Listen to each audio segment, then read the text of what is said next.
Hello, Pacificoceanasia. This video is directed mainly at you, and it's a response or reply to the video you made about rudeness in Hong Kong, and you made some very interesting comments. I've enjoyed your videos for a number of years, pardon me, and yeah, I like what you have to say because you've got integrity, you speak well, you talk about interesting things. So thanks for your output, Pacificoceanasia.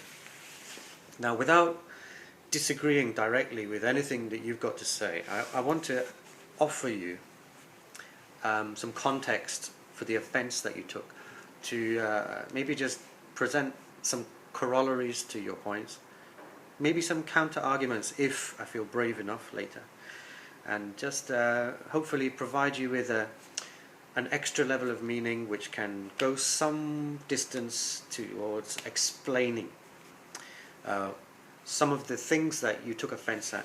Now, like you, I live in Hong Kong.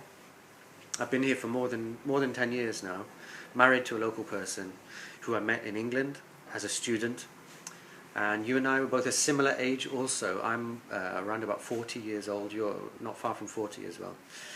And well, we have a few other things in common. My family background, not stable, similar to yours, and we're both white men. Yeah, we've got some things in common, but philosophically perhaps we've taken different paths now, I'd say, and we have a different perspective on this issue. So I'll present my perspective, and that's all we can do, right? It's strange for white men to talk about Chinese culture, but all we're doing really is giving points of view, right? You gave yours, and I'll give mine. No offence is intended by either of us, I'm sure.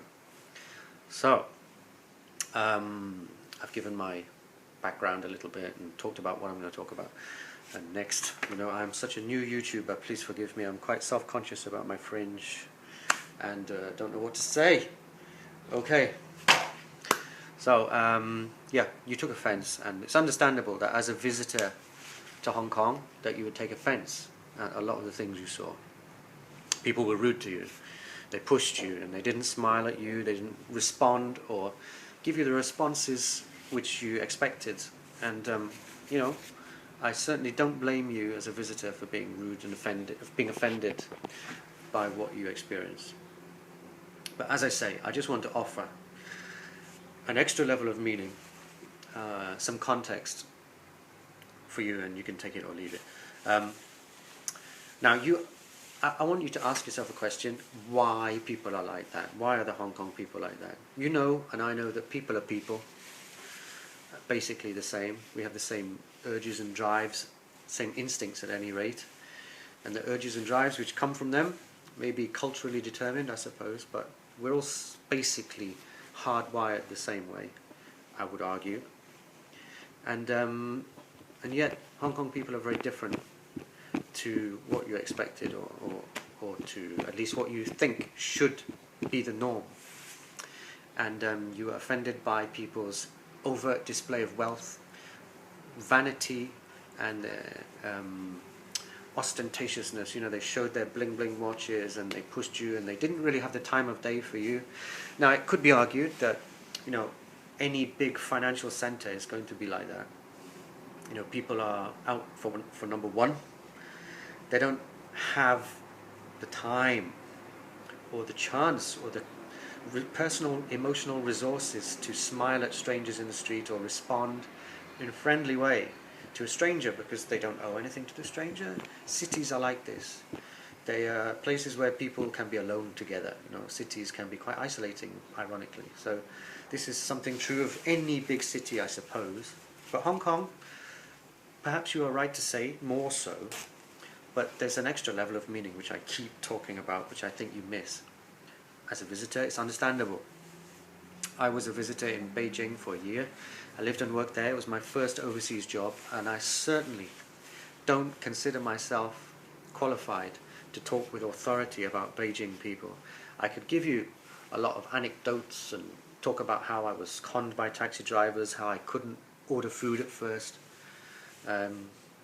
All this stuff which is so superficial, but it doesn't really talk about why people are the way they are. I'm seriously self-conscious about YouTube. So what I'll do is give you the why a little bit. You know, as I say, I'm in Hong Kong for 10 years. I speak Chinese more or less. My wife is a local. My best friend since I was 6 years old is a Hong Kong person, and I feel localized now that I've been here for more than a decade. I'm a permanent resident, and you know, I'm comfortable now. And going back to the question, I want you to say why. Why are they like that? And I want to say that it's because, you know, money means success, right? You display the money to show the people around you that you're successful. In the West, it's a little bit of a social faux pas to do that, you know. We are, in the West, in England at any rate, I'm not sure about America, but we're fetishistic about being modest about our success. We can say that people are, you know, celebrities dress in torn jeans and t-shirts as often as they can, and you know, I think modesty is very important in Western culture. But in Chinese culture, if you display your wealth, it means you are displaying your success. If you are successful, it means you are responsible. And now we start to get close to more honorable motives, more noble aspirations. People want to be able to support their family, to show that they are financially independent, to show that they made the right choices in life, to show that they are successful, and that's a good thing. They want to say, look, nice watch, nice bag. Yes, it can look like vanity, and I suppose it is vanity on a superficial level, but it's connected to noble things too. I'm not making excuses, I'm just giving you context. It's connected to the desire to show that you are successful and that you can give a good life to your parents, you can give a great future to your children, that you can be very responsible in your family. In English families, in the West, in America, I guess too, the level of financial support that Hong Kong families, Chinese families regularly give to each other is almost unheard of. You know, my wife's family support each other financially to a level which is almost unheard of in the West. And this is why people work so hard. You were a little harsh, in my opinion, on the motives that people have for working hard in Hong Kong. It's not because they love money, really. It's because money can show that they are successful, they can give security to their family. And Hong Kong people, security is very important. And I admire that, you know. And I also admire the kind of honesty in the way people relate to each other. You know, this honesty on a philosophical level, you know. People say, have you got anything I need? If not, have a nice day, bye-bye. You know, this is exchange theory. This is something which is true all over the world, but Westerners hide it a little bit better, perhaps. And you are offended by the out in the openness of this exchange theory behavior, and you know, it's very understandable, and you don't deserve any blame or criticism for that. But please accept my context that I'm offering you. And one thing I'd like to commend you for is the motivation. I do believe that you made the videos because you feel strongly that you want people to behave better, and that's noble. But I would suggest that the magic ingredient in this is going to be humility. And in your videos you do pay some lip service to your own faults and to the good qualities of Hong Kong people now and again, but overall you seem very offended, and I want to suggest that you and I are as responsible for the offence we take as is the offender. What I mean is that we bring baggage with us when we travel.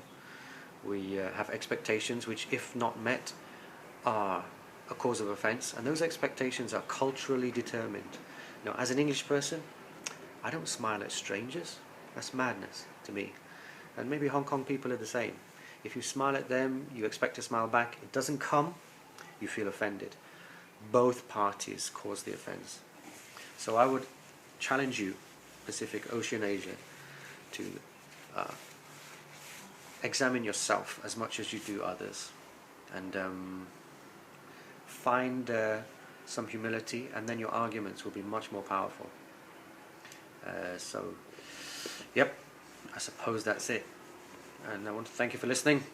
And yeah, to summarize, Hong Kong people, we can't fall into the trap of seeing things superficially and just being offended. You need to understand the culture, go deeper. Stay for more than a year, learn the language, There are white guys who travel, who see the world as their playground, and those are people who cause real offense among the locals. And maybe with your Filipino friend, perhaps people wrongly judged you as being this kind of person who's in Hong Kong to get what he can't get in his own country. As I'm sure it's not the case with you, but there are plenty of people like that I've worked with. So, okay, so well, once again, thank you for listening, and may I wish you a happy Chinese New Year from Hong Kong. And I hope this is the start of a discussion, not just a one-off reply. So, as Americans say, have a nice day.